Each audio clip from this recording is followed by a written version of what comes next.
So John Oliver just recently mocked police. And this is, I want you to see the dishonesty that's going on here. Yeah. All our references are available at letterwithcrowder.com. We always try and be transparent so that you know when we're doing something that's not news, you understand it. Yeah. Having Alberto here, Uncle Alberto, is not breaking news. Well, I think you understand the difference. Well, you know, it'll make some blogs. But John Oliver, he did a whole segment mocking cops resigning over the vaccine mandate. So I want to set it up so you can see his clip. I encourage you to go watch the entire video, but here's how the dishonesty starts. I'm going to start tonight with this. This is the last time you'll hear me in a State Patrol car. And Jay Inslee can kiss my ass. Boom. Ooh, a walkie drop. You don't see many of those, and that's probably because it looks pathetic. But a walkie drop?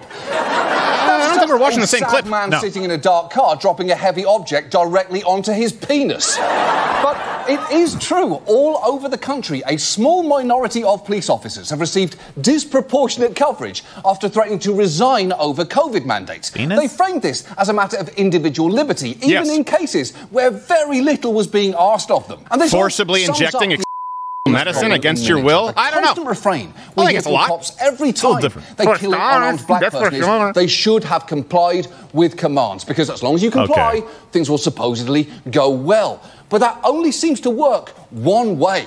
Because when officers are asked to follow simple rules or face consequences, a not insignificant amount of them flip their shit. Okay, let me be really clear here. This is where the left does not understand the fundamental role of government. Yeah.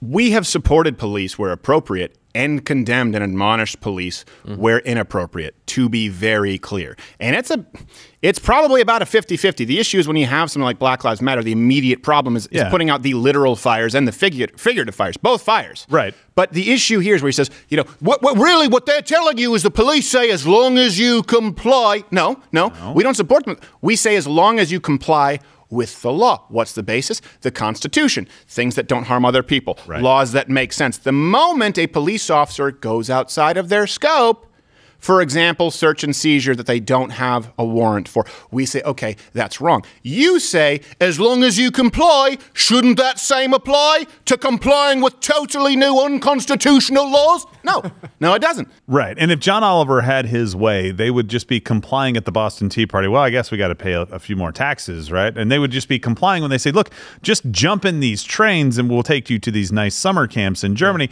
or in Cambodia. Just go out into the working forces of the rice fields and we'll take care of you, where they just, I mean, you at some point you don't comply. Right. They're not being given lawful orders. I guarantee you, if you were around John Oliver, he could mock the Boston Tea Party. But now we have a bunch of insurrectionists who are deciding to fight against the monarchy because we wanted to put a 2% tax on tea.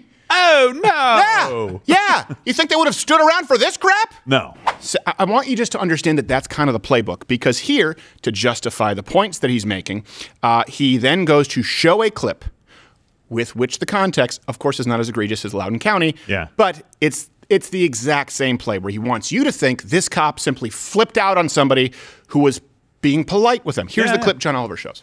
Also, the key matter of the fact that the police are supposed to be keeping the public safe. That is the point of their jobs. Yet some don't seem to give much of a shit. No, the point of their jobs is to protect the law. NYPD officers flipping out over a subway rider who simply asked them to put on a mask. Cell phone video taken Tuesday morning shows an unmasked NYPD officer pushing a masked commuter out of the 8th Street subway station and closing the emergency exit door. As the cop walks away, he says... Okay, so first off, watching that clip is not even that bad. If there was an example of a cop beating the hell out of someone for no reason, John Oliver would, of course, used it. The point, the reason I bring this up is that's the best he could find. Now, let me show you the context here. He didn't show the clip. We can't even find the entire clip, but we can certainly find a portion where you can guess why they cut out a portion of it. The masked Nazi was anything but polite. Put a mask on. Put a mask on. Where's your mask? Put a mask on. You should put your mask on. Mask on. Put your masks on. Put a mask on. No. Put a mask on. Follow the law. Law and order. You believe in laws, don't you? I do, sir. Oh, what so a put prick. the mask on. It's the law. Follow the law. Now watch what comes here. Put a mask on right now. Shut up and put a mask on. Shut up. Shut up and put a mask on. What you're saying. I don't give a shit what you're saying. Shut up and put the mask on. No, you're being disrespectful of breaking the law. And then that guy's going to say the cop is being authoritarian. Right. The cop shut up and put the mask on. You will not ask questions. He's a cop. You're a hipster asshole. Yeah. The cop was being totally fine. And by the way, when you're a police officer and somebody is that close to you and they are getting a little bit more aggressive, put the mask on. Shut up, I don't care. Put the mask on. Put the mask on. All of a sudden, your defenses have to go up a little bit. All right. And there's more to the story, by the way. First off, then it cuts from there, and then we see the video of the cop just pushing him out of a turnstile. Yeah. That's it. He's not even roughing him up. Context He's being incredibly... So let me ask you this.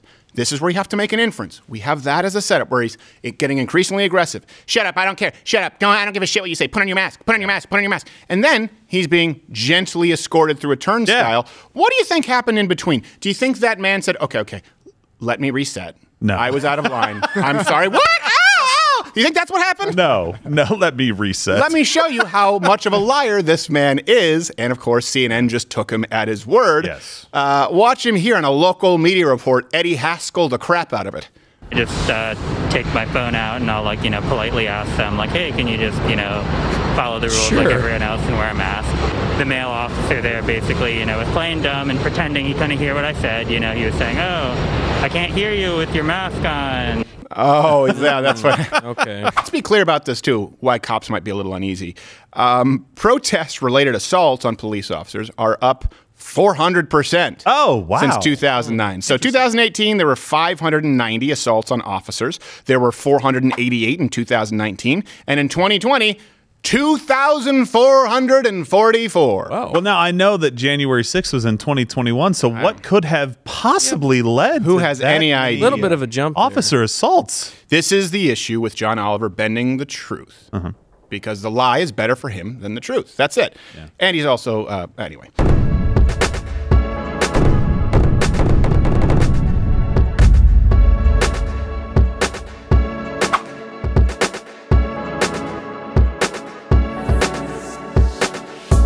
Deep